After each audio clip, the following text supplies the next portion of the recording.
نحمده ونصلي ونسلم على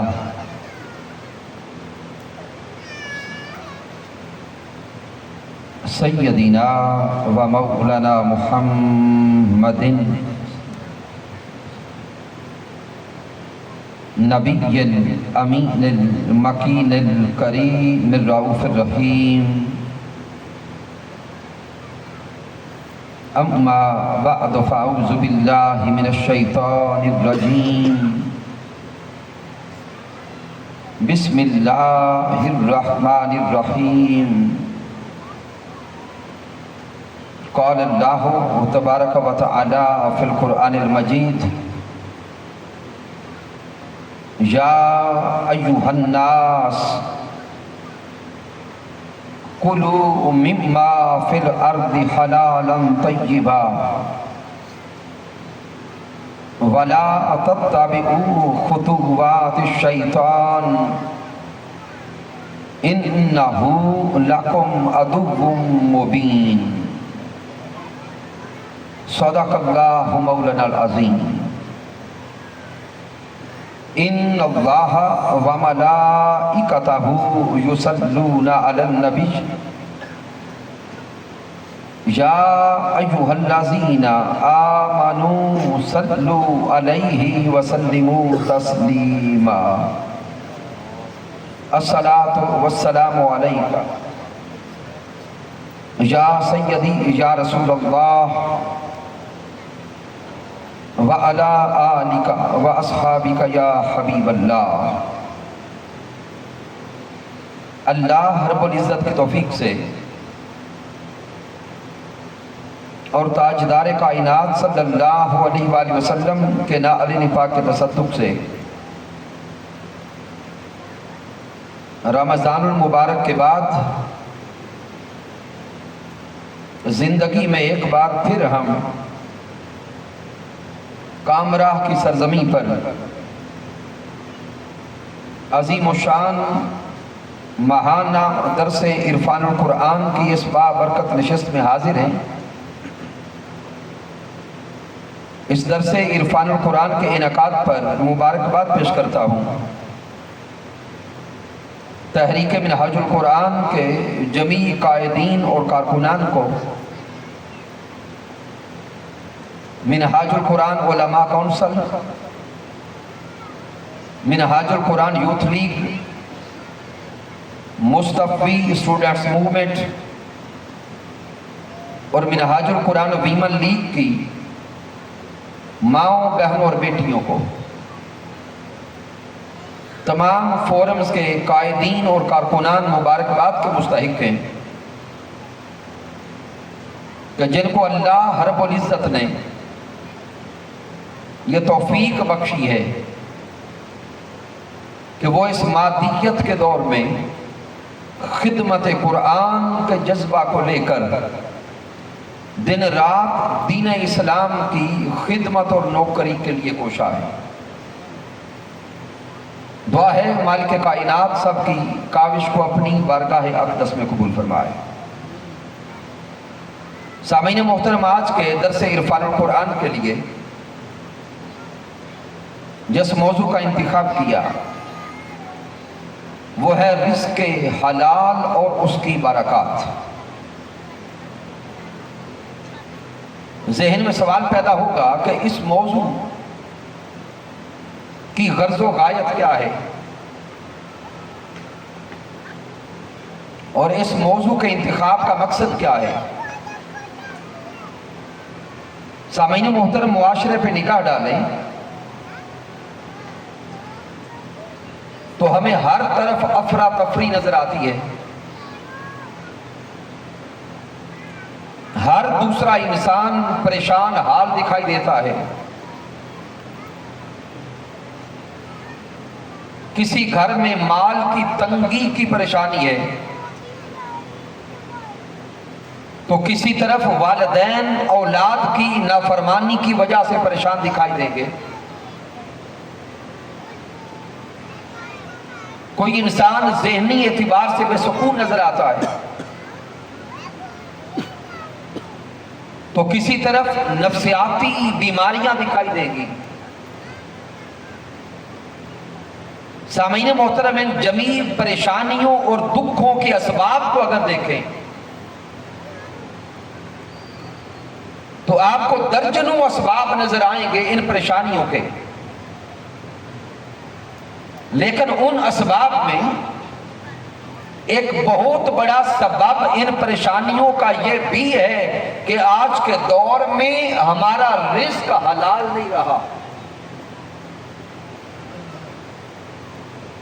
ہمارے رزق میں ملاوٹ ہو گئی۔ جب رزق حلال نہ رہا، طیب اور پاکیزہ نہ رہا، تو درجنوں بیماریوں نے، پریشانیوں نے اور دکھوں نے ہمیں گھیر لیا۔ اگر ہم ان پریشانیوں سے چھٹکارا چاہتے ہیں، اپنی اولاد کو سنوارنا چاہتے ہیں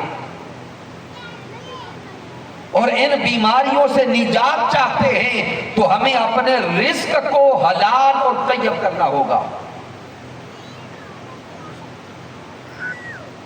اس لیے آئیے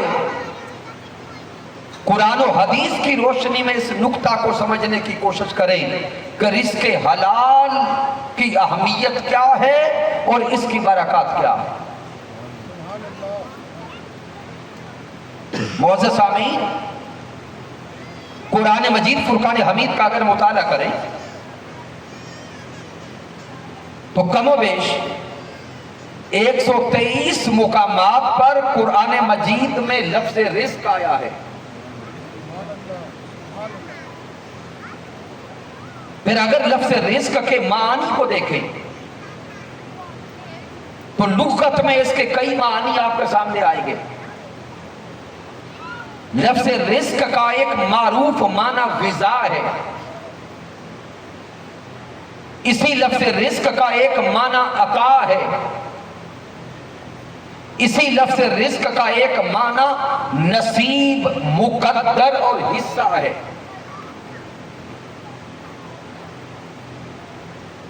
رزق سے مراد اللہ رب العزت کی ہر عطا ہے،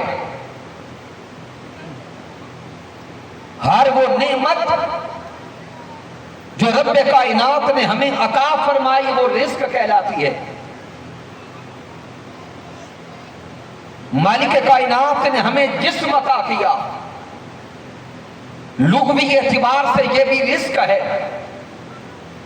اللہ رب العزت نے ہمیں قوت اور طاقت عطا فرمائی، یہ بھی اللہ کی طرف سے عطا کردہ رزق ہے۔ اللہ رب العزت نے ہمیں مال عطا کیا، یہ بھی اللہ کی طرف سے عطا کردہ رزق ہے۔ اللہ رب العزت نے ہمیں اولاد عطا فرمائی، یہ بھی اللہ کی طرف سے عطا کردہ رزق ہے۔ گویا ہر وہ نعمت جو رب کائنات اپنے بندے کو عطا کرتا ہے، ہر وہ نعمت جو اللہ کی طرف سے انسان کو عطا ہوتی ہے وہ رزق کہلاتی ہے۔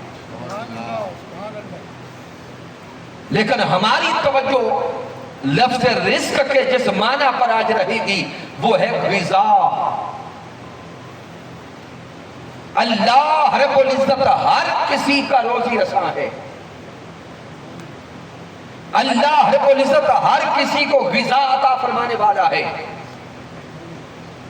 مالک کائنات نے سورۃ الہود میں ارشاد فرمایا، آیہ کریمہ نمبر 6 میں میرا اللہ ارشاد فرماتا ہے وَمَا مِن دَابَّةٍ فِي الْأَرْضِ إِلَّا عَلَى اللَّهِ رِزْقُهَا۔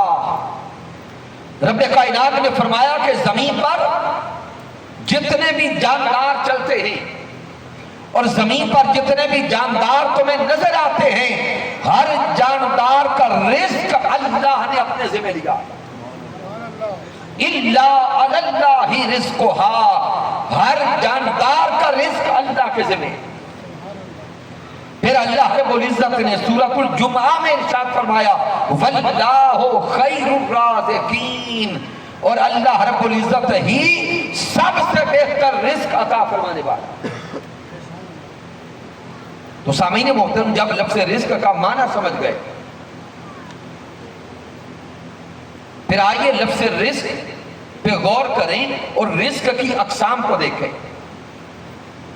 بنیادی طور پہ رزق کی دو اقسام ہیں، ایک ہے رزق حلال اور دوسری قسم ہے رزق حرام۔ پھر رزق حلال کی تین اقسام ہیں۔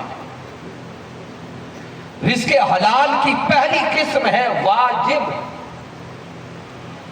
یعنی ایک مقام پہ رزق حاصل کرنا واجب ہے۔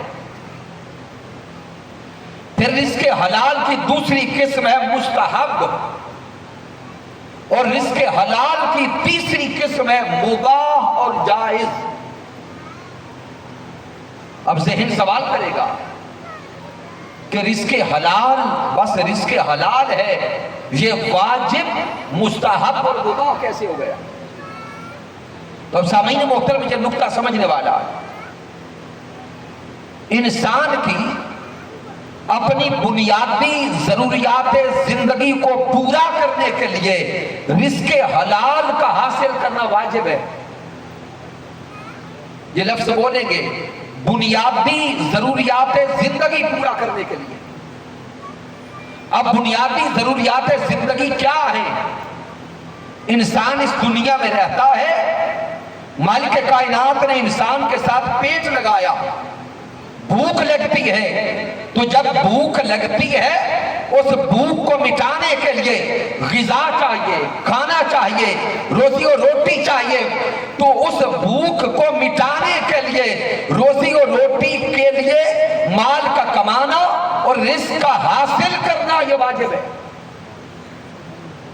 پھر انسان اس دنیا میں ہے، اسے پہننے کے لیے لباس چاہیے، لباس کے لیے جد و جہد کرنا، روزی اور روٹی کے لیے جد و جہد کرنا اور رزق کمانے کے لیے محنت کرنا یہ واجب ہے۔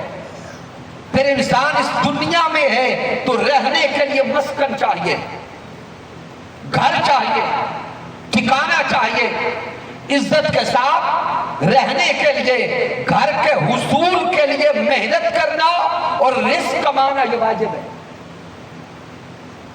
تو پتہ چلا کہ بنیادی ضروریات زندگی کو پورا کرنے کے لیے رزق کا حاصل کرنا کیا ہے؟ واجب ہے۔ پھر سامعین محترم، انسان خود نہیں، اب ایک مرد ہے، اس کی شادی ہو گئی، اب اس کی بیوی ہے، اس بیوی کا نان و نفقہ بھی اس کے شوہر کے ذمہ ہے۔ اللہ رب العزت نے اولاد عطا فرمائی، اولاد کا نان و نفقہ، اولاد کے کھانے کا انتظام کرنا، لباس کا انتظام کرنا اور رہنے کا انتظام کرنا، اور پھر اس کے علاوہ والدین اگر بڑھاپے کو چلے گئے، وہ خود اب کما نہیں سکتے، وہ والدین بھی آپ کے زیر کفالت ہیں، تو وہ تمام شخصیات جو ایک انسان کے، ایک مرد کے زیر کفالت ہیں، ان کی بنیادی ضروریات زندگی کو پورا کرنے کے لیے رزق حلال کے لیے محنت کرنا یہ واجب ہے۔ اب اس سے آگے مستحب آیا کہ بنیادی ضروریات زندگی تو میسر ہیں، لیکن اب انسان چاہتا ہے کہ میں آسانی کی طرف جاؤں، سہولیات کی طرف جاؤں، تو ان سہولیات کی طرف جانے کے لیے رزق حلال کا حاصل کرنا مستحب ہے۔ پھر تیسری قسم مباح، یعنی آسانیوں تک تو انسان پہنچ گیا، اب آسائشوں کو تلاش کرنا چاہتا ہے۔ یعنی پہلے گھر چھوٹا ہے، اب وہ انسان چاہتا ہے کہ بڑا گھر لیا جائے، گاڑی میسر ہے لیکن چاہتا ہے کہ بڑی گاڑی لی جائے۔ انسان آسائشوں کی طرف آگے بڑھنا چاہتا ہے۔ تو اگر رزق حصول کا ذریعہ حلال ہو، رزق حصول کا ذریعہ جائز ہو، اگر رزق حلال ہو تو آسائشوں کے لیے بھی محنت کرنا اور رزق حاصل کرنا شریعت مطہرہ نے اسے جائز و مباح سمجھا۔ تو اب ذہن سوال کرے گا کہ رزق حلال کسے کہتے ہیں؟ تو سامعین محترم جان لیں، ہر وہ ذریعہ جسے شریعت مطہرہ نے جائز اور حلال سمجھا ہے، رزق کے حصول کا ہر وہ ذریعہ جسے شریعت محمدی نے جائز سمجھا، اس ذریعہ سے رزق کو حاصل کرنا جائز بھی ہے، حلال بھی ہے۔ تفصیل اللہ نے چاہا تو اگلے مہینے آئے گی۔ یعنی ہر وہ اصول اور قاعدہ جسے تاجدار کائنات صلی اللہ علیہ وسلم نے رزق کو حاصل کرنے کے لیے جائز سمجھا اور پسند کیا، ہر اس ذریعے سے رزق حاصل کرنا جائز ہے۔ اب آئیے قرآن مجید فرقان حمید کو دیکھیں۔ متعدد مقامات پر مالک کائنات نے قرآن مجید فرقان حمید میں رزق حلال اور طیب کھانے کا حکم دیا۔ سورۃ البقرہ کی آیہ کریمہ نمبر 168 کا مطالعہ کریں۔ مالک کائنات جمیع انسانوں سے خطاب کرتا ہے، یا ایھا الناس کلوا مما فی الارض حلالا طیبا۔ رب کائنات جمیع انسانوں سے خطاب کرتا ہے اور میرا اللہ ارشاد فرماتا ہے، اے گروہ انسانیت، کلوا مما فی الارض حلالا طیبا، زمین میں سے تم ہمیشہ حلال اور طیب چیزوں کو کھاؤ۔ کیا کرو؟ حلال اور طیب چیزوں کو کھاؤ۔ ولا تتبعوا خطوات الشیطان، اور شیطان کے پیروکار نہ بنو۔ انہ لکم عدو مبین، بے شک شیطان تمہارا کھلا دشمن ہے۔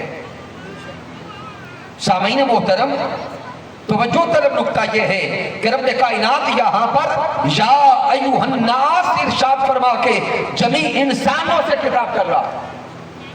جب رزق حلال کھانے کا حکم دیا تو میرا اللہ اس مقام پر بطور خاص ایمان والوں سے خطاب نہیں کر رہا، بلکہ جمیع انسانوں سے خطاب کرتا ہے کہ اے انسانوں، تمہارا تعلق کسی بھی مذہب سے ہو، تمہارا تعلق کسی بھی مکتبہ فکر سے ہو، تمہارا تعلق کسی بھی علاقہ سے ہو، مسلمان ہو یا کافر ہو، مشرک ہو یا مومن ہو، اے انسانوں، اس زمین پر رہتے ہوئے تم ہمیشہ حلال اور طیب چیزوں کو کھایا کرو۔ ذہن سوال کرے گا، کیا رب کائنات وہ کفار تو تجھے مانتے بھی نہیں؟ تو اے مولا، جب وہ کفار تجھے نہیں مانتے تو تیرا حکم کیسے مانے گئے؟ اور وہ کفار جو تیری ذات پہ ایمان نہیں رکھتے، توحید اور وحدانیت کا اقرار نہیں کرتے، مولا اگر وہ رزق حلال کھائیں تو انہیں کیا فائدہ ہوگا؟ تو آئی میں تفسیر نے لکھا کہ رزق حلال کے کھانے سے اتنی برکات نصیب ہوتی ہیں کہ اگر کوئی کافر اور مشرک بھی زندگی میں رزق حلال کھانے لگے تو ممکن ہے رب کائنات رزق حلال کی برکت کی وجہ سے اسے ایمان کی دولت عطا کر دے۔ سامعین اس سے آگے غور کریں، میرے اللہ نے ارشاد فرمایا، وَلَا تَتَّبِعُوا خُطُوَاتِ الشَّیطان، شیطان کے پیروکار نہ بنو۔ تو جہاں کہ ائمہ تفسیر لکھتے ہیں کہ رب کائنات نے پہلے حلال اور طیب کھانے کا حکم دیا، پھر شیطان کی پیروی سے بچنے کا حکم دیا، تو گویا جو رزق حرام کھاتا ہے، جو لقمہ حرام کھاتا ہے، وہ شیطان کا پیروکار ہے۔ جو حرام کھانے والا ہے وہ شیطان کی پیروی کرتا ہے، اور جو حلال کھانے والا ہے وہ رب رحمان کی پیروی کرتا ہے۔ انہو لکم عدو مبین، اور میرے اللہ نے فرما دیا شیطان تمہارا کھلا دشمن ہے، شیطان تمہیں جنت کی طرف نہیں جانے دے گا، وہ جہنم کے راستے پہ لے کے جائے گا۔ سامعین، قرآن مجید فرقان حمید میں سورۃ النحل کی آیہ کریمہ نمبر 114 کا مطالعہ کریں۔ رب کائنات ارشاد فرماتا ہے فَكُلُوا مِمَّا رَزَقَكُمُ اللَّهُ حَلَالًا طَيِّبًا۔ میرا اللہ ارشاد فرماتا ہے سو اللہ نے جو تمہیں حلال اور طیب عطا کیا ہے اس میں سے کھاؤ۔ وَاشْكُرُوا نِعْمَةَ اللَّهِ، اور اللہ کی عطا کردہ نعمتوں پر اس کا شکر ادا کرو۔ ان کنتم ایاہ تعبدون، اگر تم واقعی اس ایک اللہ کی عبادت کرتے ہو۔ سامعین یہاں اللہ رب العزت کا انداز بیان دیکھیں۔ رب کائنات فرماتا ہے فَكُلُوا مِمَّا رَزَقَكُمُ اللَّهُ حَلَالًا طَيِّبًا، جو رزق حلال تمہیں اللہ نے عطا کیا۔ کس نے عطا کیا؟ اللہ نے عطا کیا، اس میں سے کھاؤ۔ سامعین یہاں غور کریں، جو رزق ہمیں نصیب ہوتا ہے، ہم پورا مہینہ جاب کرتے ہیں، ڈیوٹی پہ جاتے ہیں، ہمیں تنخواہ ملتی ہے، ہم سمجھتے ہیں کہ شاید یہ میری کمائی ہے۔ ہم کاروبار کرتے ہیں، اس میں سے نفع آتا ہے، ہم سمجھتے ہیں کہ یہ ہماری محنت ہے۔ سارا دن مزدوری کرتے ہیں تو اجرت نصیب ہوتی ہے، جب ہاتھوں میں آتی ہے تو ہم سمجھتے ہیں کہ یہ ہماری محنت ہے۔ رب کائنات اس تصور کو درست کر رہا ہے، رزقکم اللہ حلالا طیبا، ارے مال کو ہاتھوں میں لے کر، پیسوں کو ہاتھوں میں لے کر اور تنخواہ کو ہاتھوں میں لے کر یہ کہنے والوں کہ یہ میری محنت ہے، اسے میری محنت کبھی نہ سمجھو۔ رزقکم اللہ حلالا طیبا، جو بھی رزق تمہیں نصیب ہوتا ہے ہمیشہ یہی سوچا کرو کہ یہ اللہ کی عطا ہے، یہ اللہ کی عطا ہے، یہ اللہ کا کرم ہے، اللہ کا فضل ہے۔ اگر رب کائنات کا کرم نہ ہوتا تو ہم جاب پہ جا کیسے سکتے تھے؟ اگر اللہ کا فضل نہ ہوتا تو ہم محنت و مزدوری کر کیسے سکتے تھے؟ تو رب کائنات نے جو قوت عطا کی یہ بھی اللہ کا کرم ہے، رب کائنات نے طاقت عطا فرمائی یہ بھی اللہ کا کرم ہے۔ اس قوت و طاقت کے ساتھ محنت کرتے رہے، مزدوری کرتے رہے، جاب کرتے رہے، تجارت کرتے رہے، اس کے بدلے ہمیں رزق ملا، مال ملا، روزی روٹی ملی، غذا ملی۔ وہ جو سب کچھ مل رہا ہے اس کے ملنے پہ ہمیشہ یہی سوچو کہ یہ اللہ کا کرم ہے اور اللہ کی عطا ہے۔ وَاشْكُرُوا نِعْمَةَ اللَّهِ، اور اللہ رب العزت کی عطا کردہ ان نعمتوں پر ہمیشہ اللہ کا شکر بجا لاتے رہو، اللہ کا شکر ادا کرتے رہو۔ مولا تیرا شکر ہے کہ تو نے یہ رزق عطا کیا۔ ان کنتم ایاہ تعبدون، اگر واقعی اس ایک اللہ کی عبادت کرتے۔ پھر سامعین محترم سورۃ المائدہ میں آیہ کریمہ نمبر 88 میں رب کائنات فرماتا ہے وَكُلُوا مِمَّا رَزَقَكُمُ اللَّهُ حَلَالًا طَيِّبًا، اور اللہ رب العزت کے عطا کردہ حلال اور طیب میں سے کھاؤ۔ فَاتَّقُوا اللَّهَ، اور اللہ کا تقوی اختیار کرو۔ الَّذِي أَنْتُمْ بِهِ مُؤْمِنُونَ، وہ اللہ جس پر تم ایمان رکھتے ہو۔ اب سامعین غور کریں، یہاں اللہ رب العزت نے انداز بیان اور لطیف کر دیا، پیچھے وہی کلمات ہیں وَكُلُوا مِمَّا رَزَقَكُمُ اللَّهُ حَلَالًا طَيِّبًا وَاتَّقُوا اللَّهَ، پیچھے میرے اللہ نے رزق حلال اور طیب کھانے کا حکم دیا اور اس کے ساتھ جوڑ کے میرے اللہ نے تقوی کا حکم دیا۔ گویا رب کائنات یہاں یہ نکتہ سمجھا رہا ہے کہ اگر تقوی کا نور چاہتے ہو، تقوی کا نور بھی اسی کو نصیب ہوتا ہے جس کا لقمہ حلال ہوتا ہے۔ تقوی شعار بھی وہی بن سکتا ہے جس کا رزق حلال ہوتا ہے، اور جس کا رزق حلال نہیں نہ اسے تقوی نصیب ہوتا ہے نہ اس کی عبادت قبول ہوتی ہے۔ پھر سامعین سورۃ البقرہ کی آیا کریمہ نمبر 172 کا مطالعہ کریں۔ مالک کائنات یہاں ایمان والوں سے خطاب کرتا ہے، یا ایھا الذین آمنوا کلوا من طیبات ما رزقناکم۔ یہاں اللہ رب العزت نے بطور خاص ایمان والوں سے خطاب کیا، اے ایمان والوں ان پاکیزہ چیزوں میں سے کھاؤ جو ہم نے تمہیں عطا کی ہے۔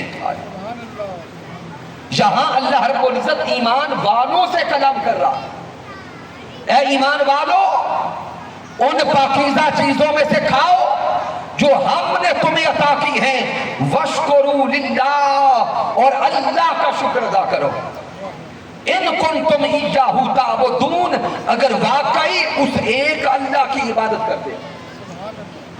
سامعین، قرآن مجید کے میں کئی مقامات آپ کے سامنے رکھ رہا ہوں، اللہ رب العزت انداز بدل بدل کر حکم ایک دے گا۔ کبھی فرماتا ہے یا ایھا الناس کلوا مما فی الارض حلالا طیبا، کبھی فرماتا ہے فکلوا، بس تم اللہ کے عطا کردہ رزق حلال میں سے کھاؤ، کبھی فرماتا ہے وکلوا اور اللہ کے عطا کردہ رزق حلال میں سے کھاؤ۔ اب یہاں پہ رب کائنات بطور خاص ایمان والوں کو خطاب کرتا ہے، اے ایمان والو اس رزق میں سے کھاؤ جو ہم نے تمہیں حلال اور طیب عطا کیا ہے، وَاشْكُرُوا لِلَّهِ اور اللہ کا شکر ادا کرو۔ تو یہاں یہ نکتہ رب سمجھا رہا ہے کہ اگر اس کی بندگی کا حق ادا کرنا چاہتے ہو تو رزق حلال ہونا چاہیے، اگر اس کے شکر کا حق ادا کرنا چاہتے ہو تو رزق حلال ہونا چاہیے، اگر تقوی کا نور چاہتے ہو تب بھی رزق حلال ہونا چاہیے۔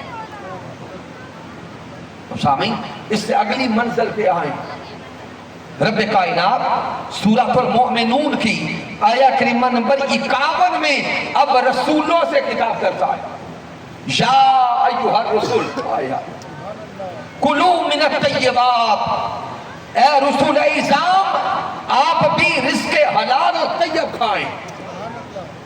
سامعین غور کریں، اللہ رب العزت اپنے انبیاء اور رسولوں سے خطاب کر رہا ہے، یا ایھا الرسول کلوا من الطیبات وعملوا صالحا۔ اللہ رب العزت جمیع انبیاء اور رسولوں سے خطاب کرتا ہے اور ارشاد فرماتا ہے، اے رسول اعظام پاکیزہ چیزوں میں سے کھاؤ۔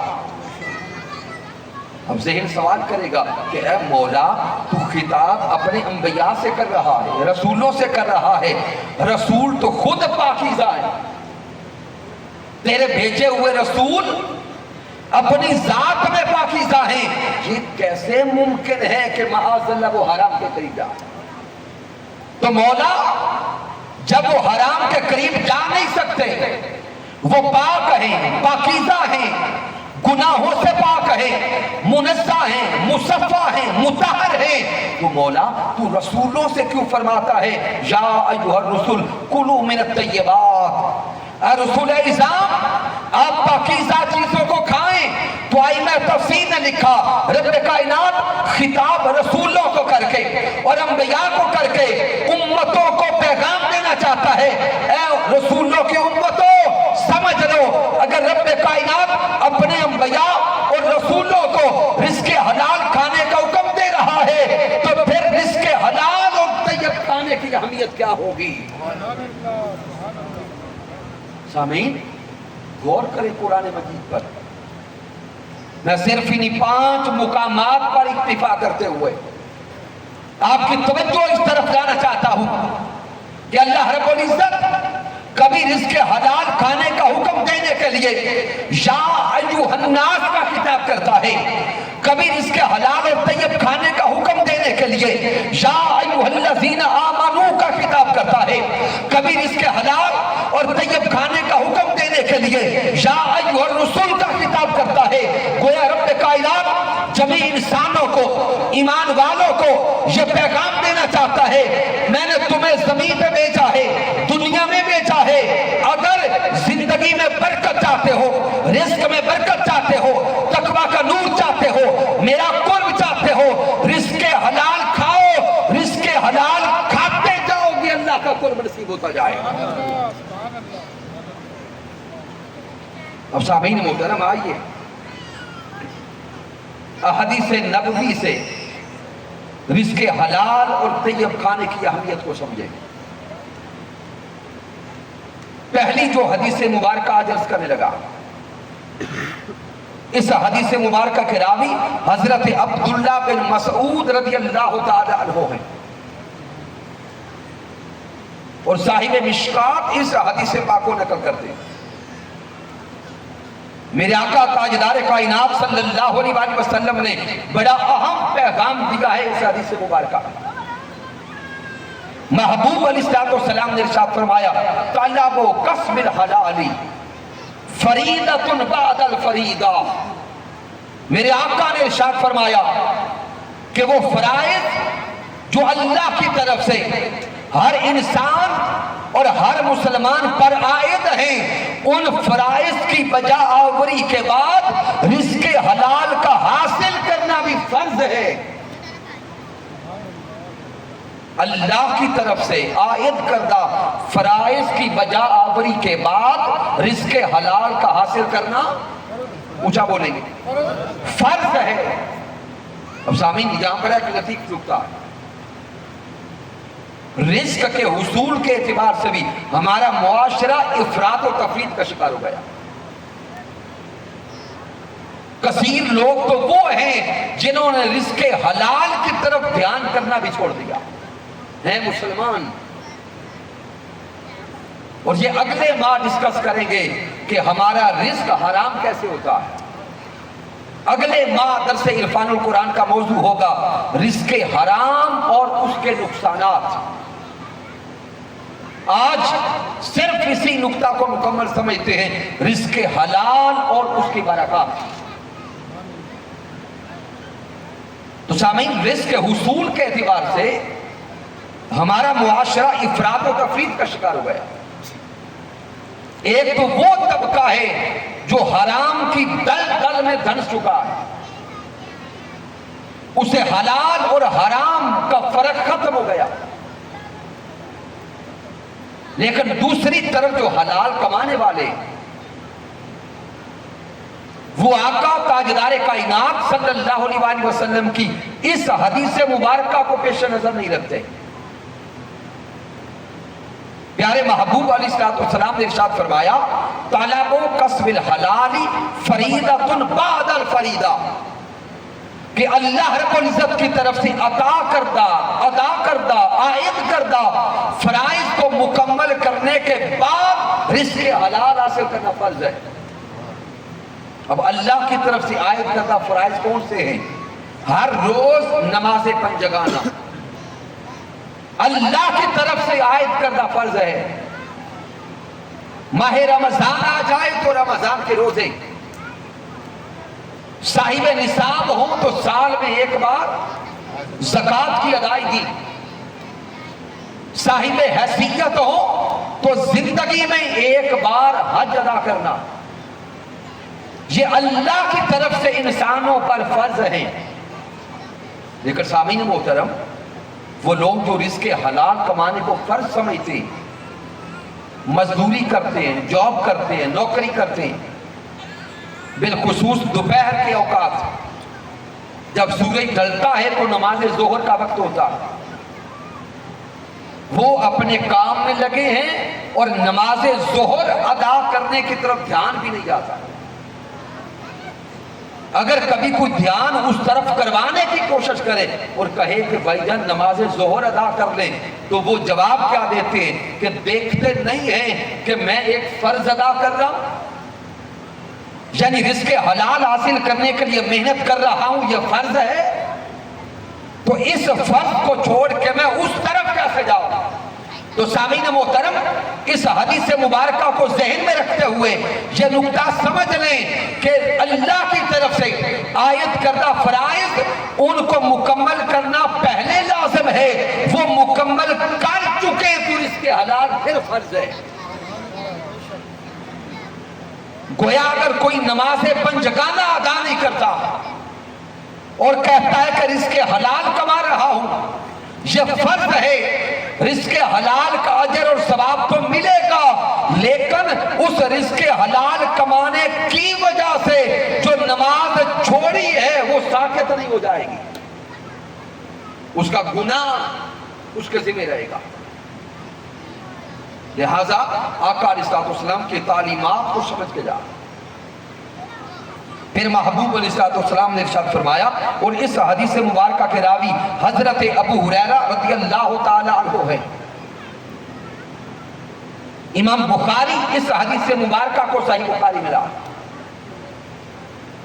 کہ محبوب علیہ السلام نے ارشاد فرمایا کہ وہ شخص جو لکڑی کا گٹھا اپنی پیٹھ پہ اٹھا کے لاتا ہے، اشارہ محنت و مزدوری کی طرف ہے کہ وہ شخص جو رزق حلال کمانے کے لیے اتنی محنت کرتا ہے کہ اور ذریعہ اسے کوئی میسر نہیں آتا، وہ کلہاڑا لے کے جنگل جاتا ہے، لکڑیاں کاٹتا ہے، اور پھر وہ لکڑیاں اپنی پیٹھ پہ اٹھا کے بازار میں لا کر بیچتا ہے، اپنا اور اپنی اولاد کا پیٹ بھرتا ہے۔ میرے حضور نے فرمایا وہ لکڑیاں کاٹ کے لانے والا، محنت و مزدوری کرنے والا اس شخص سے کہیں درجے بہتر ہے جو دوسرے کے سامنے ہاتھ پھیلا کے لیتا ہے۔ میرے آقا نے فرمایا کہ دوسروں سے مانگنے والوں سے اور ہاتھ پھیلانے والوں سے محنت و مزدوری کر کے روزی کمانے والا کہیں درجے بہتر ہے۔ سامعین غور کریں، آج چوکوں پر، چوراہوں پر، اڈوں پر ہمیں جوان مانگتے ہوئے نظر آتے، جسمانی طور پہ صحت مند ہیں، اور آپ سوشل میڈیا پر ویڈیوز اور تصاویر ایسے کتنے لوگوں کی آج کل دیکھتے ہیں کہ ہیں بالکل صحت مند لیکن صرف مانگنے کے لیے معذور ہونے کا بہانہ بناتے۔ تو میرے آقا علیہ السلام نے ارشاد فرمایا محنت و مزدوری کر کے کمانے والا اور کھانے والا مانگنے والے سے بہتر ہے۔ تو سامعین، امام احمد بن حنبل اس حدیث مبارکہ کو المسند ملا، اور اس حدیث مبارکہ کے راوی حضرت رافع رضی اللہ تعالی عنہ ہیں کہ پیارے محبوب علیہ السلام سے صحابہ نے سوال کیا، صحابہ عرض کرتے ہیں ای الکسب اطیب، سونے آقا ہمیں بتائیے کہ کون سی کمائی بہتر ہے، کون سی کمائی افضل ہے۔ حضور تاجدار کائنات صحابہ کو جواب دیتے ہیں قالا عمل الرجل بجدہ، حضور نے فرمایا وہ کمائی جو کوئی شخص اپنے ہاتھوں سے محنت کر کے حاصل کرتا ہے وہ بہتر ہے۔ وَكُلُّ بَيْءٍ مَبْرُورٍ، اور ہر وہ تجارت جو پاک دامنی اور پاکیزگی کے ساتھ کی جائے۔ محبوب نے تو فرمایا وہ کمائی جو محنت سے کی جائے وہ بہتر ہے، اور ہر وہ تجارت جو پاک بازی سے کی جائے، ہر وہ تجارت جس میں ذخیرہ اندوزی نہ ہو، ہر وہ تجارت جس میں ملاوٹ نہ ہو، ہر وہ تجارت جس میں جھوٹ نہ ہو، پاکیزگی پر اس تجارت کو منحصر کیا جائے، وہ تجارت بہتر اور افضل ہے۔ تو سامعین محترم، حضرت عبداللہ بن عباس رضی اللہ تعالی عنہ سے روایت ہے، اور اس حدیث مبارکہ کو امام طبرانی المعجم الاوسط میں لائے۔ غور کریں کہ میرے محبوب علیہ السلام محنت و مزدوری کرنے والوں سے کتنا پیار کرتے ہیں۔ حضرت عبداللہ بن عباس رضی اللہ تعالی عنہ بیان کرتے ہیں ان نبی صلی اللہ علیہ وسلم مر برجل، اب بیان کرتے ہیں کہ حضور علیہ السلام کا ایک شخص کے پاس سے گزر ہوا، اس شخص نے میرے حضور سے مصافحہ کیا۔ کتنا نصیبوں والا وہ صحابی ہوگا جسے حضور تاجدار کائنات کا مصافحہ نصیب ہوا۔ آقا تاجدار کائنات کے ساتھ مصافحہ ہوا. میرے حضور علیہ السلام نے اس کے ہاتھوں کو دیکھا، وہ کھردرے تھے. وَجَدُهُ خَشِنًا، آقا تاجدار کائنات نے اس کے ہاتھوں کو کھردرا محسوس کیا، سخت محسوس کیا. میرے حضور سوال کرتے فقال ما هذه، میرے حضور پوچھتے تیرے ہاتھوں کو کیا ہوا، ہاتھوں میں سختی کیسے آئی، ہاتھوں میں یہ کھردرا پن کیسا ہے؟ وہ عرض کرتے ہیں قالا یا رسول اللہ اعمل بها، وہ عرض کرتے سونے آقا میں اپنے ان ہاتھوں سے مزدوری کرتا ہوں، میں اپنے ان ہاتھوں سے محنت و مزدوری کر کے رزق حلال کماتا ہوں، ہاتھوں سے محنت کر کے رزق حلال کما کے اپنی اولاد کا پیٹ پالتا ہوں. حضور تاجدار کائنات کا یہ سننا تھا. فتقبلها النبی، میرے سونے مصطفیٰ نے رزق حلال کمانے والے، ہاتھوں سے محنت و مزدوری کرنے والے شخص کے ہاتھوں کو چوم لیا. آقا تاجدار کائنات نے رزق حلال کمانے والے کے ہاتھوں کو چوم لیا. ارے تصور میں نہ ہے وہ ذات محمد مصطفیٰ جن کی زیارت کرنے کے لیے فرشتے ترستے ہیں، وہ پیارے محمد مصطفیٰ جن کے دست اقدس کو بوسہ دینے کے لیے قیامت تک کے آنے والا ہر مومن اور عاشق ترس رہا ہے. وہ سونے آقا رزق حلال کمانے والے صحابی کے ہاتھوں کو چوم رہے ہیں، اور چوم کے میرے حضور ارشاد فرماتے ہیں یہ وہ ہاتھ ہیں جن سے اللہ اور اس کا رسول محبت کرتے ہیں. سامعین محترم، رزق حلال کمانا اللہ کو بڑا پسند ہے، اللہ کو بڑا پسند ہے.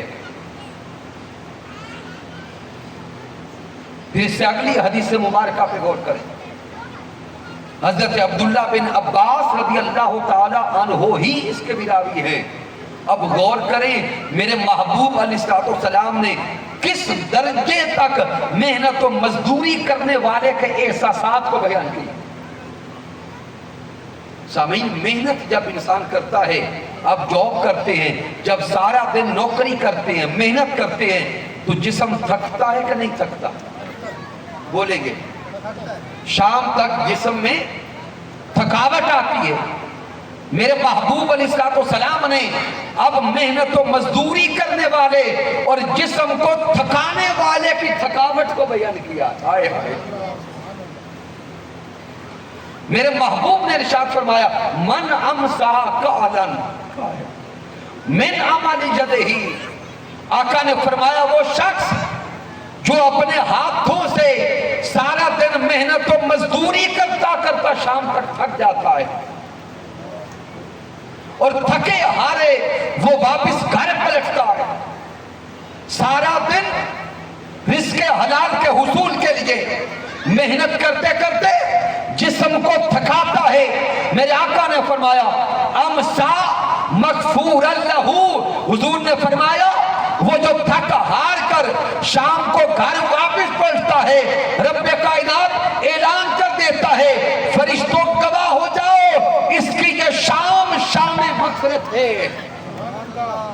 نعرہ تکبیر، نعرہ رسالت، نعرہ رسالت، نعرہ حیدری. تو سامعین محترم، آقا تاجدار کائنات نے رزق حلال کمانے والا وہ شخص جو محنت کرتے کرتے تھک جاتا ہے اس کی تھکاوٹ کے احساس کو بھی بیان فرمایا. سامعین چونکہ وقت کم ہے،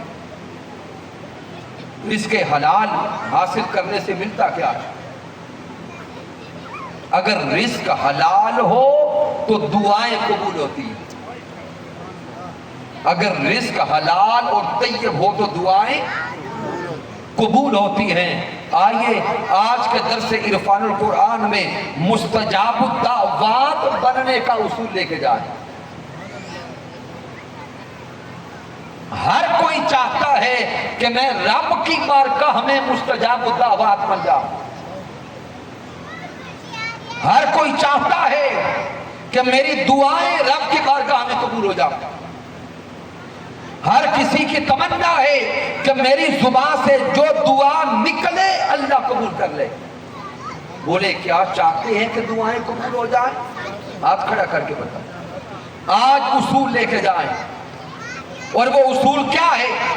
میرے حضور تاجدار کائنات نے ارشاد فرمایا ان اللہ طیب لا یقبل الا طیبا۔ آقا نے فرمایا اللہ خود طیب ہے، پاک ہے، اور وہ رب قبول بھی طیب اور پاک چیز کو ہی کرتا ہے۔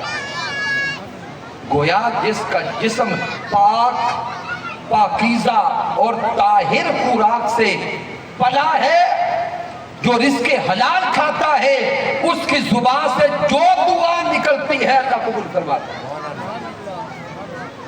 جو سامعین محترم، حضرت سعد بن ابی وقاص رضی اللہ تعالیٰ عنہ سے روایت ہے کہ حضور علیہ السلام کی بارگاہ اقدس میں سوال کیا گیا، سوہنے آقا مستجاب الدعوات کیسے بنے؟ پیارے آقا دعائیں کرتے ہیں قبول نہیں ہوتی، دعائیں قبول کروانے کا اصول کیا ہے؟ آقا رب کی بارگاہ میں مستجاب الدعوات بننے کا کلیہ کیا ہے؟ تو میرے حضور جواب دیتے یا سعد اطب مطعمک، اے سعد اپنے کھانے کو پاک کر لو۔ ہائے ہائے، اے سعد اپنے رزق کو پاک کر لو، تکن مستجاب الدعوات، تم رزق کو پاک کر لو، رب کی بارگاہ میں مستجاب الدعوات لکھ جاؤ گے۔ پھر جو دعا کرتے جاؤ گے اللہ قبول کرتا جائے گا۔ اور تفصیل کے ساتھ وہ حدیث اگلے بار آئیں گے۔ آقا نے فرمایا جس کا جسم لقمہ حرام سے پلتا ہے، حرام کھانے والے کی دعائیں اللہ قبول نہیں کرتا، اور جو رزق حلال کھاتا ہے رب کائنات اس کی دعائیں قبول فرماتا ہے۔ تو سامعین، آقا علیہ السلام نے ارشاد فرمایا کل یوم قیامت ہوگا، اللہ کی بارگاہ میں پیشی ہوگی۔ تصور میں لائیں کہ ہم سب نے اللہ رب العزت کی بارگاہ میں پیش ہونا ہے۔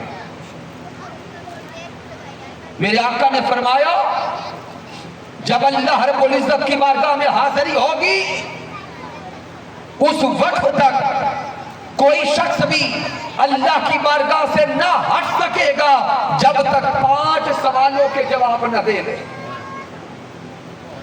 میرے محبوب نے وہ 5 سوال ہمیں بتا دیے، صدقے جائیں سوہنے آقا پر۔ آقا نے پرچہ آؤٹ کر دیا، محبوب نے سوال بتا دیے۔ اب یہ ہماری ذمہ داری ہے کہ ہم ان 5 سوالوں کے جواب یہیں سے تیار کر کے جائیں۔ میرے محبوب نے فرمایا اللہ کی بارگاہ میں پہلا سوال کیا جائے گا ان امورہی فیما افناہو، رب کائنات سوال کرے گا ارے بندے تجھے عمر دی تھی، تجھے زندگی دی تھی، بتا زندگی گزاری کیسے ہے؟ دوسرا سوال وَعَنْ شَبَابِهِ فِيمَا أَبْلَاهُ، رب کائنات سوال کرے گا بندے تجھے جوانی دی تھی، بتا تو نے جوانی کیسے گزاری ہے؟ کیا تو نے اپنی جوانی پاکیزگی اور طہارت کے ساتھ گزاری ہے یا دنیا کی گندگی میں مست پھرتا رہا ہے؟ بالخصوص جوان بیٹے اور بیٹیاں توجہ کریں، آج سوشل میڈیا کا دور ہے، یوٹیوب اور فیس بک کا دور ہے، ہمارے جوان بیٹے اور بیٹیاں والدین کی آنکھوں میں دھول جھونک کر اپنے بستروں پر یوٹیوب کے ذریعے، فیس بک کے ذریعے کیا کیا گندگی دیکھ رہے ہوتے ہیں. والدین کو شاید نہ جانتے ہو، وہ مولا کو جانتا ہے.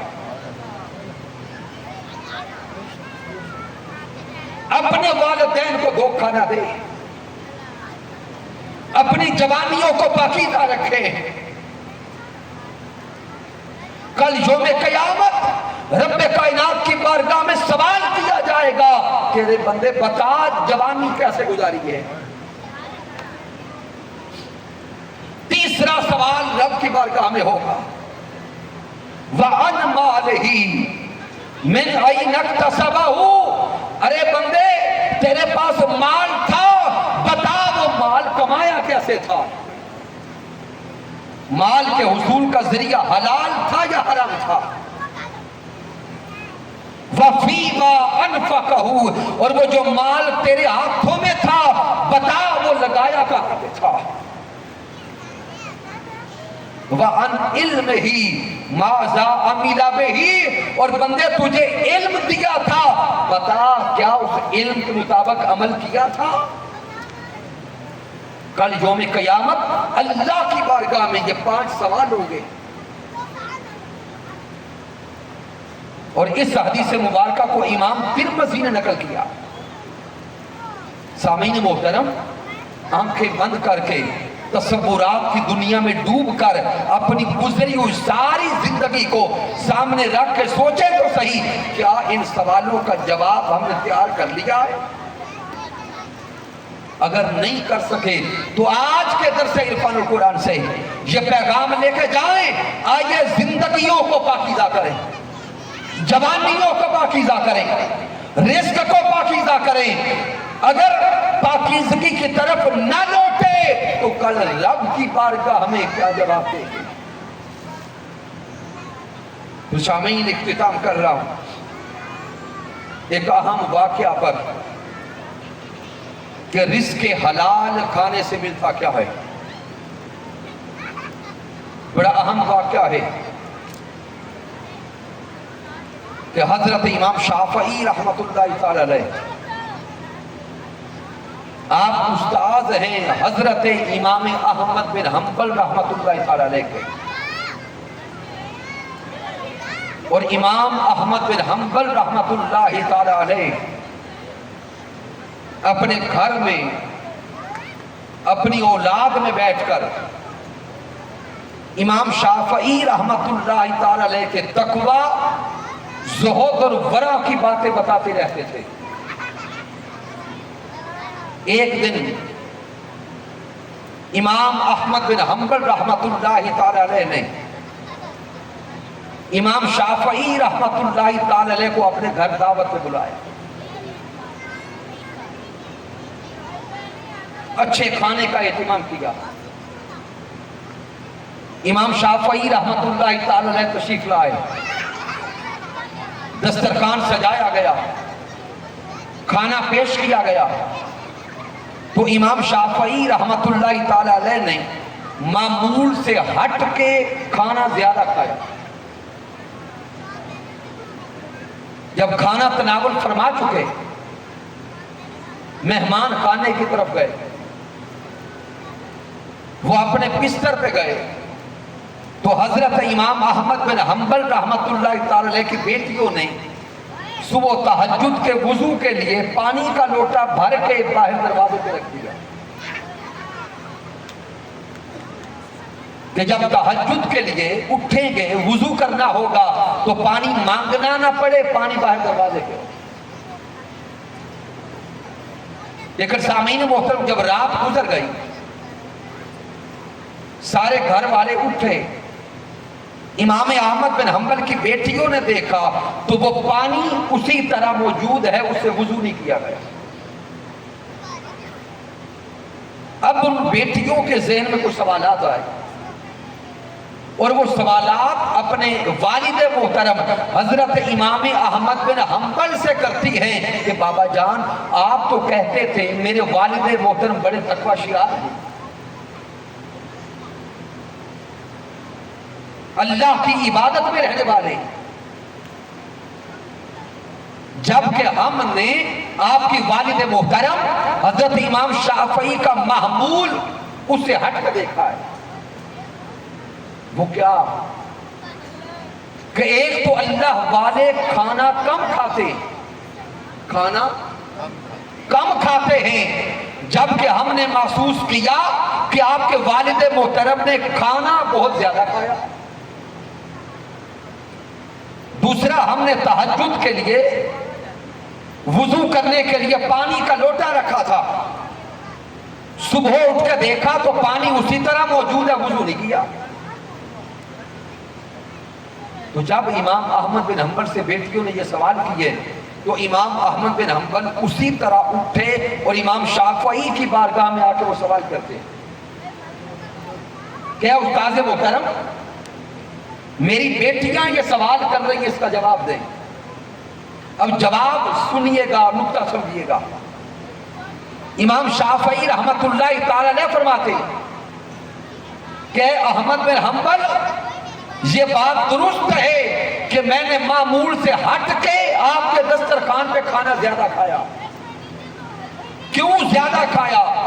کہ مجھے یقین ہے کہ یہ گھر احمد بن حنبل کا ہے، تقوی شعار کا ہے، رب کے نیک بندے کا ہے، اس گھر میں لقمہ حرام کا داخلہ نہیں ہو سکتا، اس لیے میں نے زیادہ کھایا کہ اس دسترخوان پہ ایک ایک لقمہ جو بھی ہوگا وہ حلال کا ہوگا، ایک ایک لقمہ رزق حلال ہوگا، اور زیادہ اس لیے کھایا ہے کہ رزق حلال من کو نور دیتا ہے، رزق حلال قلب کو نور دیتا ہے، رزق حلال دل کو نور دیتا ہے۔ اور دوسرا، میں نے تہجد کے لیے اور فجر کے لیے تازہ وضو اس لیے نہ کیا کہ مجھے وضو کرنے کی حاجت ہی نہ تھی۔ جو آپ کے دسترخوان سے رزق حلال کھایا، اس کی برکت سے میں ساری رات جاگتا رہا، اور ایسے درجنوں مسائل جو میرے حل نہ رہے تھے، اس رزق حلال کی برکت سے ساری رات جاگ کے مجھے ان مسائل کا حل نصیب ہوتا رہا۔ تو جب ساری رات میں سویا نہیں تو تہجد اور فجر کے لیے وضو کی حاجت نہ تھی، اس لیے پانی استعمال نہ کیا۔ تو سامعین محترم، قرآن مجید کا مطالعہ کر چکے، احادیث نبوی کا مطالعہ کر چکے، اور اللہ والوں کی زندگیوں سے رزق حلال کی برکات کا مطالعہ کر چکے۔ جب یہ سارے کی ساری جہاد آپ کی آنکھوں کے سامنے ہیں، تو آئیے سامعین محترم، آج کے درس عرفان القرآن سے یہ عہد لے کے جائیں، یہ نیت لے کے جائیں، اور یہ وعدہ کر کے جائیں کہ ساری زندگی اب لقمہ حرام کے قریب نہیں جائیں گے، مر جائیں گے، حرام نہیں کھائیں گے۔ حضور شیخ الاسلام ڈاکٹر محمد طاہر القادری مدثر اللہ علیہ اس مادیت کے دور میں پھر امت مصطفیٰ کو اور بالخصوص پاکستانی قوم کو تاجدار کائنات صلی اللہ علیہ وسلم کی محبت کی طرف اور حضور تاجدار کائنات کی تعلیمات کی طرف بلا رہے ہیں۔ آپ نے اعتکاف کے حضور شیخ الاسلام کے خطابات سنے ہوں گے۔ حضور شیخ الاسلام نے اپنے خطابات کے ذریعے، اپنی کتب کے ذریعے اس قوم کو پھر تعلیمات مصطفیٰ صلی اللہ علیہ وسلم سے جوڑنے کی کوشش کی ہے کہ زوال کا شکار قوم اگر پھر سے ترقی کی منزلوں کو طے کرنا چاہتے ہو تو آؤ تاجدار کائنات کی تعلیمات کی طرف آ جاؤ۔ حضور شیخ الاسلام کا اور کوئی درد نہیں سوائے اس کے کہ یہ قوم سمجھ جائے۔ حضور شیخ الاسلام کا اور کوئی لالچ نہیں سوائے اس کے کہ یہ قوم سمجھ جائے۔ اور سامعین محترم، یہ جو دروس عرفان القرآن کا سیشن آپ دیکھ رہے ہیں، صرف پاکستان میں کم و بیش 400 سے زائد مقامات پر ہر مہینے اسی طرح دروس عرفان القرآن کے سیشن ہو رہے ہیں۔ اب تصور میں لائیں کہ 400 سے زائد مقامات پر جب اس قوم کو اللہ رسول کی طرف بلایا جاتا ہے تو سامعین محترم کوئی ایک تو سمرتا ہوگا، کوئی ایک تو رب رسول کے پیغام کی طرف آتا ہوگا۔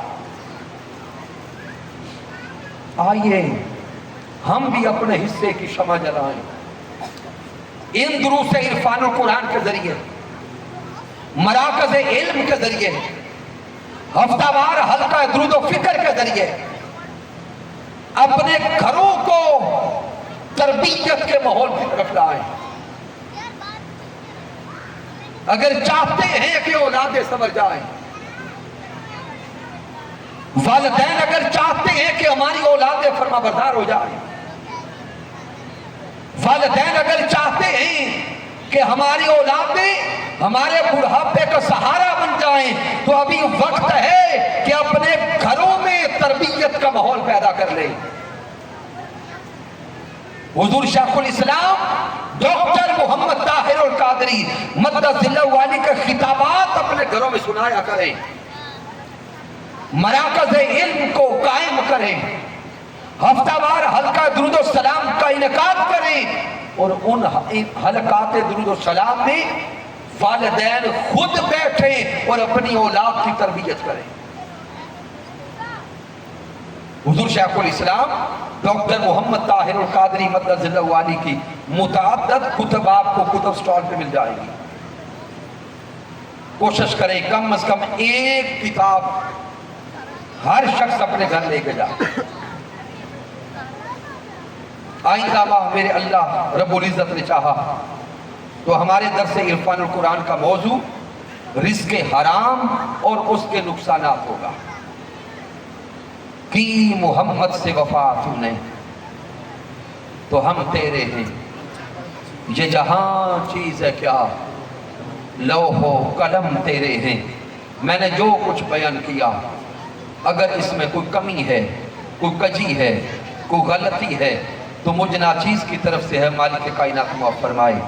اگر اس میں کوئی اچھائی اور کمال ہے تو اللہ کی عزت کی قسم میرا کوئی کمال نہیں، یہ میرے اللہ کا کرم ہے، آقا علیہ السلام کی رحمت ہے، میرے قائد، میرے مربی، میرے استاذ حضور شیخ الاسلام ڈاکٹر محمد طاہر القادری مدد اللہ والی کی صحبت کا فیضان ہے۔ وما علینا الا البلاغ المبین۔